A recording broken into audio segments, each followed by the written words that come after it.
Cabinet సమావేశంలో కొన్ని కీలకమైనటువంటి నిర్ణయాలు తీసుకున్నారు. ఏపీ కేబినెట్ సమావేశంలో ఏపీలో 85,000 కోట్ల పెట్టుబడులకు సంబంధించి ఎస్ఐపిబి నిర్ణయాలకు కేబినెట్ ఆమోదం తెలియజేసింది. 85,000 కోట్ల పెట్టుబడులకు సంబంధించి అట్లాగే పీడీ యాక్ట్ని పటిష్టం చేస్తూ సవరణ బిల్లుకు కూడా ఆమోదం తెలియజేశారు.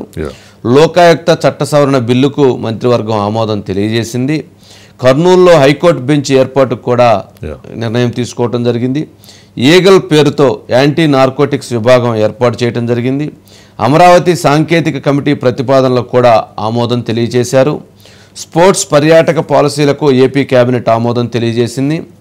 ఏపీ టవర్ కార్పొరేషన్ ఫైబర్ గ్రిడ్తో విలీనం, కాంట్రాక్టర్లకు మొబిలైజేషన్ అడ్వాన్సుల పునరుద్ధరణ, వీటికి సంబంధించి కూడా నిర్ణయాలు తీసుకున్నారు.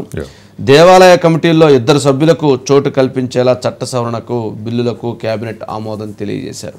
కేబినెట్ సమావేశం సందర్భంగా తీసుకున్నటువంటి కీలకమైనటువంటి నిర్ణయాలు, వీటికి సంబంధించినటువంటి అంశాలు మరిన్ని అప్డేట్స్ తర్వాత వస్తే